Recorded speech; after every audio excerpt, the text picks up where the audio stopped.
The speed with which we are watching this market deteriorate. The worst day on Wall Street since the crash of 1987.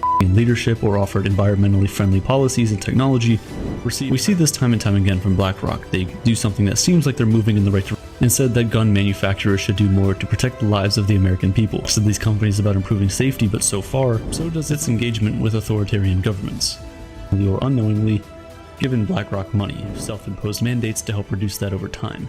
Releasing its numbers this morning, shares are down about 1.2%. About expectations, it's all about around that business, but seems to be growing. Are you curious about generating passive income through automated trading on Bybit? I've got something interesting to share, and it's completely free.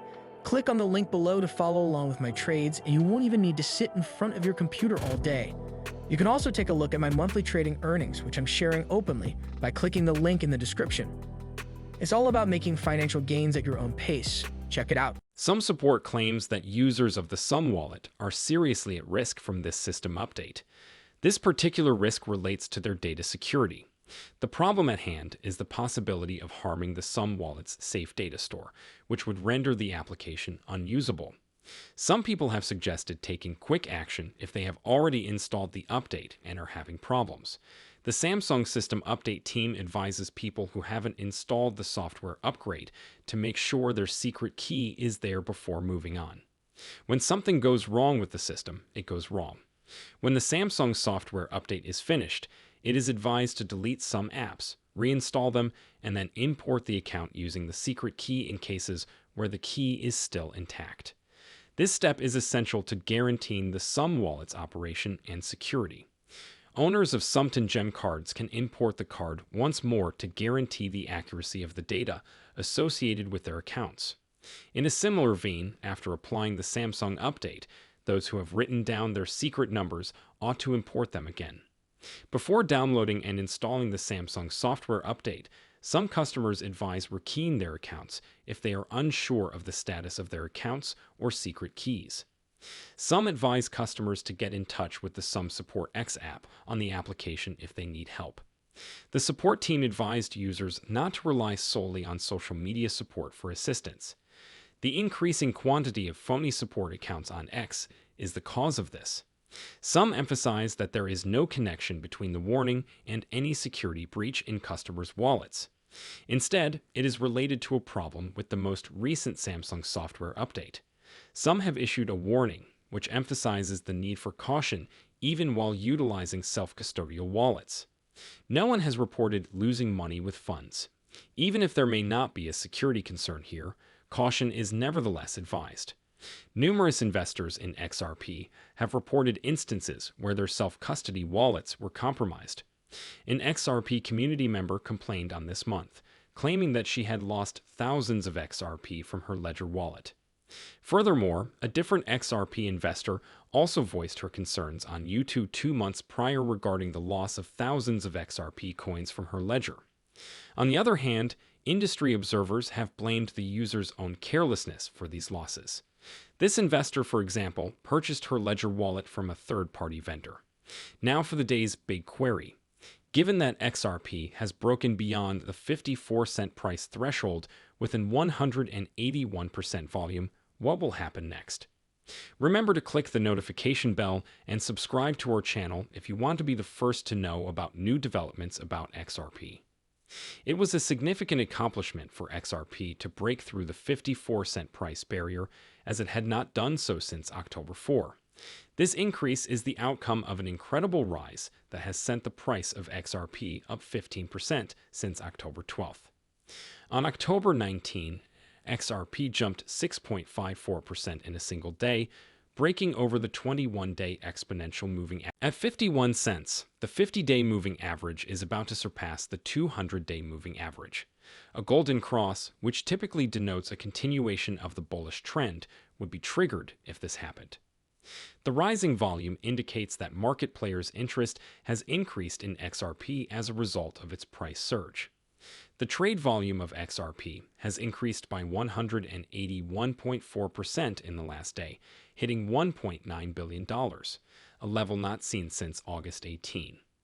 With a current market value of $291 billion, XRP is the 5th largest cryptocurrency by market capitalization, thanks to the price surge. The most recent data shows that XRP is currently trading at 54 cents per CMC.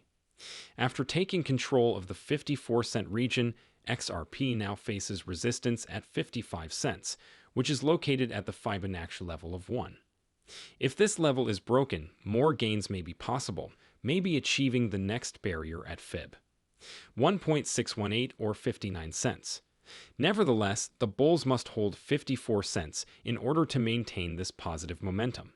If you drop below this threshold, you may reach the 52-cent Fib 0.5 level. The last-ditch effort to keep the price from falling below 50 cents, the 49-cent price point, becomes the crucial support if the bears break this level. The main driver of XRP's rise has been the general upward trend of the cryptocurrency market, which is mostly due to Bitcoin. Bitcoin has proven to be resilient and momentarily hit $35,000. Although it has fallen below this mark, the asset is still worth more than $34,000.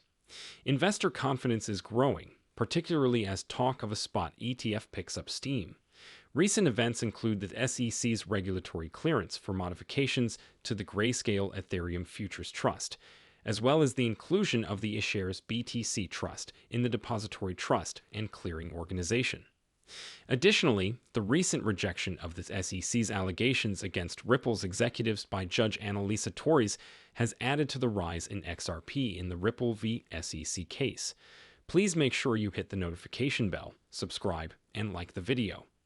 This is a huge assistance for the YouTube algorithm.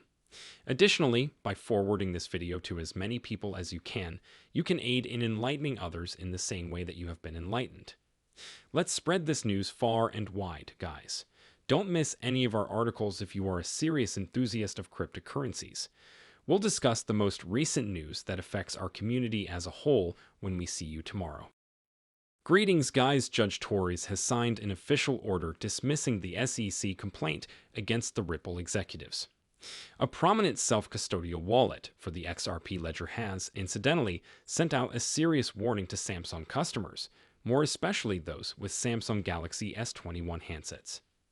XRP is finally gaining traction. It recently broke through the 54-cent price barrier in an effort to make up for previous losses, and its trade volume increased by 181% in a single day. However, as it reaches this milestone, what will come next for XRP? Follow me through to the conclusion to learn more. A formal order dismissing the Securities and Exchange Commission's lawsuit against Ripple executives Brad Garlinghouse and Chris Larsen has been signed by U.S. District Judge Annalisa Torres. October 23, 2023, saw the judge's signature on the ruling, which emphasized that the SEC's allegations against Ripple Enterprises have been completely dismissed with prejudice and at no expense. The announcement of this SEC's plan to withdraw the charges against Garlinghouse and Larsen was made a few days ago. It is important to note that the SEC charged the executives on December 22, 2020, with aiding and abetting. The allegations stated that the executives raised money to finance Ripple by offering and selling XRP to institutional investors. In addition, the SEC claimed that each defendant personally sold XRP for an estimated $600 million in unregistered sales. According to the SEC, the complaint claims that the defendants violated the registration requirements of the federal securities laws and failed to register their offers and sales of XRP or to meet any exemption from registration. Notably, the accusations leveled against executives at Ripple have to do with the company's institutional XRP sales. Recall that institutional, programmatic, and other distributions were the three categories into which the SEC categorized Ripple's XRP sales. According to the regulator, these transactions violated Section 5 of the United States securities laws. Judge Torres determined in a precedent-setting decision that Ripple had only broken the law by selling XRP to institutional investors. Nevertheless, she decided that distributions made in other ways, such as programmatic sales, do not amount to an offer or sale of investment contracts. The court first set a trial date for next year for the portion of the action pertaining to institutional sales of XRP, which the judge determined to be investment contracts, as it is the subject of this SEC's litigation against Ripple executives. It's interesting to note that because the SEC dismissed its accusations against Ripple executives, the trial will not proceed. The cryptocurrency community, particularly legal analysts, has been speculating on the regulator's next action since the case against Ripple executives was dismissed. It's interesting to note that almost everyone, including lawyer Fred Rispoli, believes the SEC will probably reach a settlement. The parties are currently debating how much Ripple must pay to resolve the lawsuit, according to Rispoli. Following Judge Torres's final ruling, the SEC may also file an appeal. As previously reported, the SEC had attempted to immediately file an appeal against the court's ruling on summary judgment on July 13th. The SEC attempted to certify an interlocutory appeal, but the court dismissed it, directing the